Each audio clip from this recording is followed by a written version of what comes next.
चलिए conditional probability पे questions देखते हैं। क्वेश्चन है A and B are two events such that probability of A is 1/2, probability of B is 1/4 and probability of A union B is 1/2. Find probability of B subject to A। काफी simple question है, readymade data दिया हुआ है। पहले आप एक काम करो, गिवन में लिख लेते हैं कि probability of A is 1/2, probability of B is 1/4 and probability of A union B is 1/2 और रिक्वायरमेंट है आपका probability of B subject to A। लेकिन B subject to A के लिए मुझे दो चीज चाहिए, एक तो probability of A intersection B divide bye probability of A, ये फॉर्मूला में ये पहले चाहिए और P of A चाहिए। P of A तो अवेलेबल है लेकिन A इंटरसेक्शन B नहीं है, लेकिन ये तीनों का यूज करके मैं वर्किंग में वो पहले निकाल लूंगा। तो वर्किंग करते हैं, probability of A union B, you must be knowing this formula, P of A plus P of B minus P of A intersection B। अब मैं इसको ऑपोजिट साइड ले जा रहा हूं, तो probability of A intersection B is probability of A plus probability of B minus probability of, इसको यहां ले आए तो A union B। P of A है 1/2, P of B है 1/4 और A यूनियन B भी है 1/2, तो ये पॉजिटिव नेगेटिव कैंसल, ये बचेगा 1/4। और अब रिक्वायरमेंट की बात करें तो probability of B subject to A is probability of A intersection B upon probability of A। What is A intersection B? We just obtained 1/4 and what is P of A? It is 1/2। इसको मैं ऐसे लिख सकता हूँ 1/4 into 2/1, numerator denominator कि हमने interchange कर लिया, ऑल्टरेशन कर दिया। तो फाइनल आंसर 2/4 मतलब 1/2। तो चलिए ये क्वेश्चन सॉल्व कर लिया है, इसके बेस पर कुछ और क्वेश्चन भी देखेंगे, ठीक है। इसका स्क्रीनशॉट ले लीजिए, हम आगे बढ़ते हैं। चलिए एक क्वेश्चन देखते हैं। A pair of dice is rolled, okay, if the sum of 9 has appeared, find the probability that one of the dice shows 3। if दिया हुआ है, if मतलब ये कंडीशन हो चुकी है और जो इवेंट हो चुकी है उसके बाद किसी इवेंट की प्रोबेबिलिटी, मतलब ये कंडीशनल प्रोबेबिलिटी का क्वेश्चन है।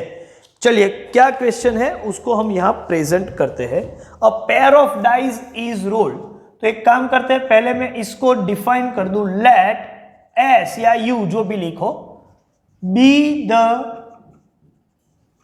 सैंपल स्पेस और N of S क्या होगा, आप बोलोगे 6/2 बिकॉज पेयर ऑफ डाइज मतलब दो डाइज हम रोल कर रहे हैं, तो 6/2। कौन सी दो इवेंट है? If sum of 9 has appeared, तो एक इवेंट है, let event A sum is 9, तो ए में कौन से ऑप्शन होंगे? आप बोलोगे सर लोएस्ट एंड हाईएस्ट देखे तो एक बार 3 6, फॉर लेफ्ट साइड से एक बढ़ाओ, राइट साइड से कम करो, मतलब 4 5 5 4 6 3, ये हो गया। तो N of A हो जाएगा 4, 1 2 3 4 और probability of A will be N of A divide by N of S, तो 4/36, इसको ऐसा ही रखो। दूसरी इवेंट क्या है? दूसरी इवेंट है one of the dice shows 3, one of the dice shows 3, एक डाई पर थ्रो 3 होना चाहिए। फर्स्ट या सेकंड की बात नहीं है, one of the dice. Suppose first पे 3 है तो सेकंड पे कोई भी नंबर हो सकता है, मतलब 3 1 3 2 3 3 3 4 3 5 3 6। One of the dice shows 3, तो किसी भी एक डाई पर 3 होना चाहिए। अब सेकंड पर 3 रखे तो सेकंड पे क्या होगा, आप बोलोगे सर 1 3 2 3 3 3 पहले आ गया तो मैं नहीं लिखूंगा, तो 4 3 5 3 एंड 6 3, n ऑफ b है 11। आप बोलोगे sir one of the dice shows 3 बोला है, बोथ द डाइस शोज 3 तो बोला ही नहीं है, मतलब ये तो निकल जाएगा। नहीं, one of the dice shows 3 मतलब एटलीस्ट वन, किसी भी एक पर 3 होना चाहिए, दोनों पर हो तो भी एक पर तो 3 है ही ना। One of the dice shows 3, हाँ one of the dice shows 3, only one of the dice shows 3 ऐसा नहीं बोला है, तो ये 3 3 भी आएगा। ठीक है, of course probability of B is n of b divide by n of s, मतलब 11/36। अच्छा, अब ऐसा है कि a में भी हो और b में भी हो, मतलब one of the dice shows 3 and summation 9 होता है, ये रहा a का 3 6 और 6 3, b में भी है 3 6 एंड 6 3। तो नाउ a इंटरसेक्शन b के लिए मैं लिख सकता हूं 3 6 and 6 3 and n of a intersection b is 2। Probability of A intersection B is n of A intersection B divide by n of S, मतलब 2/36। तो काफी कुछ काम तो हो चुका है, लेकिन रिक्वायरमेंट अब सेट करते हैं। रिक्वायरमेंट है प्रोबेबिलिटी आपको चाहिए किसकी, one of the dice shows 3, कब सम ऑफ 9 हैज अपीयर्ड। तो रिक्वायरमेंट में मैं लिखूंगा probability that one of the dice shows 3 provided or if sum is 9, मतलब sum is 9 ये इवेंट हो चुकी है, कौन सी, A इवेंट हो चुकी है, तब B की प्रोबेबिलिटी, मतलब probability of B subject to A, if sum is 9 मतलब A हो चुका है और प्रोबेबिलिटी चाहिए डाइस की, तो B की probability provided A has already occurred, और इसका फॉर्मूला है P of A intersection B upon P of A, और ये रहा A इंटरसेक्शन B 2/36 और P of A वो है 4/36। तो फाइनल आंसर आएगा 2/4 और यू कैन से 1/2। और ओरली एमसीक्यू एग्जाम है तो आप सीधा ही कर सकते हैं कि सम इज 9, ये तो हो चुका है, जो हो चुका है वही हमारा सैंपल स्पेस, ये रहा हमारा sample space. One of the dice show, ये सैंपल स्पेस में डाइस में 3 वाले को कितने ऑप्शन है, 2, तो 2 फेवरेबल, 4 टोटल, 2/4, वैसे भी वही काम कर रहे हैं। एमसीक्यू एग्जाम के लिए पूरा लिखने की जरूरत नहीं, आप सीधा बोल दो 2/4, आपका आंसर आ गया। लेकिन डिस्क्रिप्टिव है तो आपको पूरा लिखना पड़ेगा। क्लियर? चलिए एक और क्वेश्चन देखते हैं। चलिए, ये क्वेश्चन मैं सिर्फ डिस्कस कर रहा हूं, ठीक है, वो आपको ही खुद सॉल्व करना है, लेकिन डिस्कशन कर लेते हैं। अ card is drawn from an ordinary pack of card, एक कार्ड ड्रॉ कर रहे हैं। What is the probability that it is a king, king होना चाहिए उसकी probability, given that it is a face card. तो 2 इवेंट है, card drawn is a king, card drawn is a face card. तो event A में मान लू king और इवेंट बी मान लू फेस कार्ड। तो आपको मालूम है प्रोबेबिलिटी ऑफ ए किसको बोलेंगे, किंग, मतलब 4/52। एक ही कार्ड ड्रॉ कर रहे हैं तो ये हो सकता है। इवेंट बी क्या होगी, फेस कार्ड। फेस कार्ड कितने होते हैं, किंग, क्वीन, जैक, इन्हीं को मैं फेस कार्ड बोलूंगा, तो 3 हुए, लेकिन हर एक के 4 सूट, मतलब 12/52। अच्छा, कोई ऐसा है जो फेस कार्ड भी और किंग है, हाँ king itself is face card, तो आप बोलोगे कि ए इंटरसेक्शन बी में ये सभी किंग आ जाएंगे, मतलब आपको ऐसा समझ के चलो कि ए जो इवेंट है वो पूरी बी के अंदर आ जाती है, ठीक है। तो ये ए इंटरसेक्शन बी भी क्या होगा, 4/52। अब क्वेश्चन है कि probability that card drawn is a king given that it is a face card, मतलब ए की probability provided B has already occurred, मतलब ए सब्जेक्ट टू बी, और आपको मालूम है A subject to B, P of A intersection B upon P of B, ये रहा 4/52 और P ऑफ B मतलब 12/52, तो ये कैंसिल हो जाएगा 4/12 और 1/3। तो ये क्वेश्चन मैंने डिस्कस किया है, लेकिन प्रॉपर प्रेजेंटेशन के साथ आपको खुद अपनी नोटबुक में लिखना है, तो इसको मैं यहां से रिमूव कर रहा हूं, समझाने के लिए ये था डिस्कशन। आगे बढ़ते हैं, और काफी इंटरेस्टिंग क्वेश्चन जो है वो है next question. 2 different digits are selected at random from the digits 1 2 3 up to 9, मतलब 1 से लेके 9 तक जितने भी डिजिट्स है उनमें से 2 सिलेक्ट कर रहे हैं हम। तो मैं लिख दूं गिवन 1 2 3 डैश डैश डैश, ऐसे 9 डिजिट्स है, ठीक है। और इनमें से हम किसी भी 2 का सिलेक्शन करते हैं, 2 digits are selected। अब पॉइंट यह है कि if the sum is odd, what is the probability that 2 is one of the digits selected?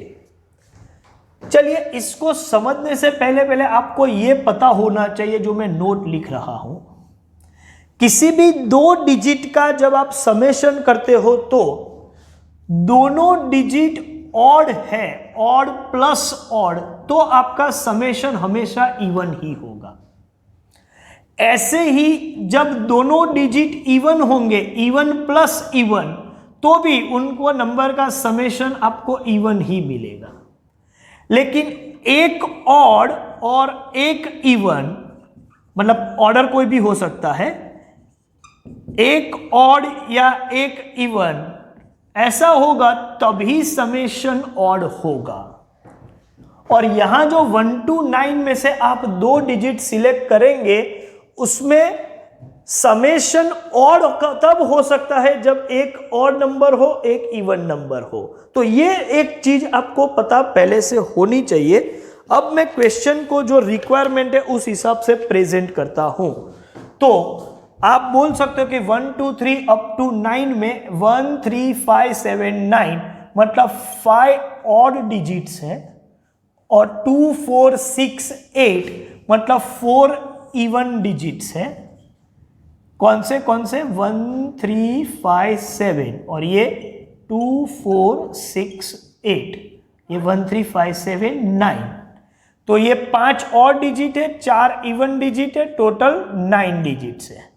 और इन्हीं में से हमें सिलेक्शन करना है। कैसे? तो if the sum is odd, तो सम ऑड एक इवेंट है।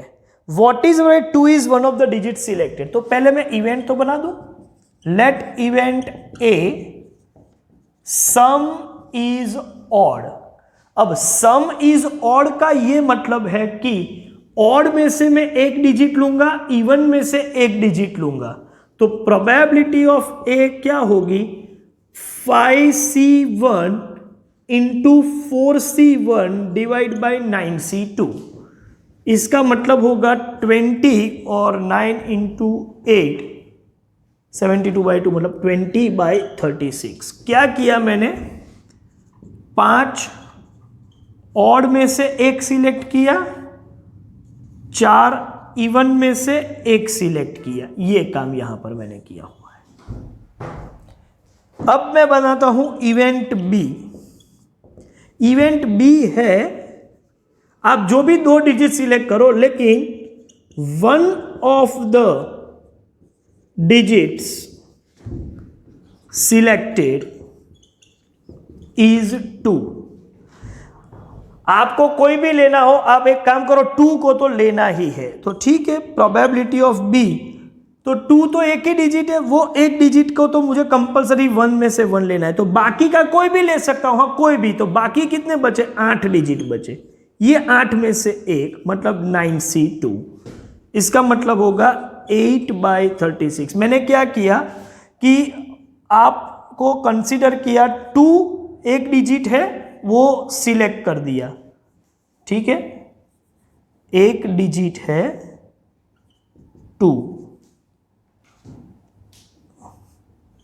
2 एज डिजिट, और बाकी के 8 अदर डिजिट्स। ऑड इवन की बात नहीं है, 2 सिलेक्ट करना है, एक ये सिलेक्ट किया है, एक ये सिलेक्ट किया है, 1C1 8C1। चलिए अब सबसे डिफिकल्ट जो है, जिसका आप दिमाग में शायद विजुअलाइज या सोच ना सके, ऐसा जो है वो पोर्शन ये है।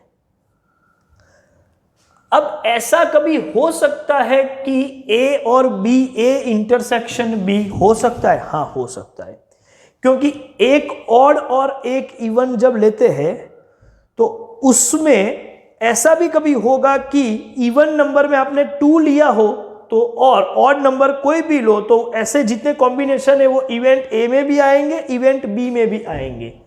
तो प्रोबेबिलिटी ऑफ ए इंटरसेक्शन भी क्या होगा, मैं आपको बताऊं किस तरीके से काम करेंगे।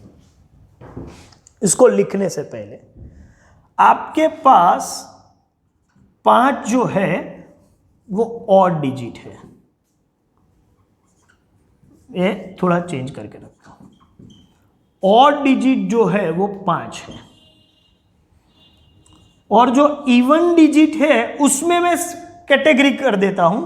इवन 4 है, लेकिन एक कैटेगरी ऐसे ही बनाते हैं इवन में, जो 2 एक अलग से डिजिट मान के चले, ठीक है। तो ये 2 एक अलग डिजिट है, वो 1 हो गया, और अदर इवन नंबर मतलब 4 6 8, और ये हुए 3, वैसे टोटल 4 और ये मिला के 9, ऐसा।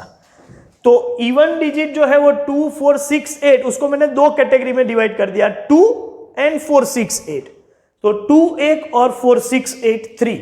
तो इस हिसाब से देखा जाए तो मेरी 3 कैटेगरी बन जाती है। अब ऑड डिजिट 5, इवन डिजिट में 2 1 और अदर इवन हो गए मेरे 3, और ये 9। अब कॉमन कौन से होंगे? कॉमन ये होगा कि समेशन ऑड तभी हो सकता है जब एक ऑड डिजिट हो और एक इवन डिजिट हो। तो एक तो ऑड लेना ही है, तो ये 5 में से मैं 1 ले लूंगा, और इवन तो टोटल 4 में से कोई भी ले सकते हैं यहां पर, लेकिन कॉमन बनाना है मुझे बी के साथ, मतलब 2 is one of the digit selected. तो ये 5 में से कोई भी 1 ले लूं, लेकिन उस वक्त मैं 2 को ही सिलेक्ट करूं और यहां से एक भी सिलेक्ट ना करूं, तो ऐसे जो कॉम्बिनेशन बनेंगे वो ऐसे होंगे जो इवेंट ए का भी पार्ट होंगे और इवेंट बी का भी पार्ट होंगे। तो probability of A intersection B के लिए मैं क्या लिखूंगा? 5C1 ऑड में से 1, इवन में जो 2 है उसी में से मैं 1 ले लूंगा, और बाकी के जो इवन नंबर है उनमें से कुछ भी नहीं लूंगा। हाँ, टोटल 9C2, और इसका मतलब होगा 5/36। तो P of A 20/36, P of B 8/36 and P of A intersection B 5/36। Actually इसके लिए आपको सिर्फ इतना ही लिखना है रेफरेंस में, ऑड 5 में से 1 का सिलेक्शन, ठीक है। उसके बाद जो डिजिट 2 है, डिजिट 2 वो एक ही है, उसमें से 1 का सिलेक्शन, और अदर इवन डिजिट जो है वो 3 है, इनमें से 0 का सिलेक्शन। तो ये आपको रेफरेंस में लिख के रखना है। ये बन जाता है आपका A इंटरसेक्शन B। अब मैं रिक्वायरमेंट पे आ जाता हूं। रिक्वायरमेंट है, प्रोबेबिलिटी निकालनी है 2 is one of the digit selected, कब? If sum is odd. Probability that 2 is one of the digits selected if sum is odd। इसका मतलब ये हुआ कि प्रोबेबिलिटी मुझे चाहिए B की, provided A has already occurred. तो मैं लिख सकता हूं B सब्जेक्ट टू A, और बी सब्जेक्ट टू ए का मतलब होगा probability of A intersection B upon probability of A. What is probability of A intersection B? ये है 5/36। And what is P of A? ये पी ऑफ ए है 20/36। तो 36 cancel, 5/20 मतलब 1/4 आपका फाइनल आंसर। चलिए इसका स्क्रीनशॉट ले लो। चलिए अब स्क्रीनशॉट आपने ले लिया है तो मैं बोलूं कि होमवर्क में आपको 62 से लेके 67 तक सभी क्वेश्चन आपके लिए होमवर्क। इसमें से जो क्वेश्चन हमने बोर्ड पे कवर कर लिए हैं उसके स्क्रीनशॉट के हिसाब से आप नोटबुक में लिख लीजिएगा, और जो बाकी बचे इसमें से वो आपको इंडिपेंडेंटली सॉल्व करने हैं। Clear? Thank you very much.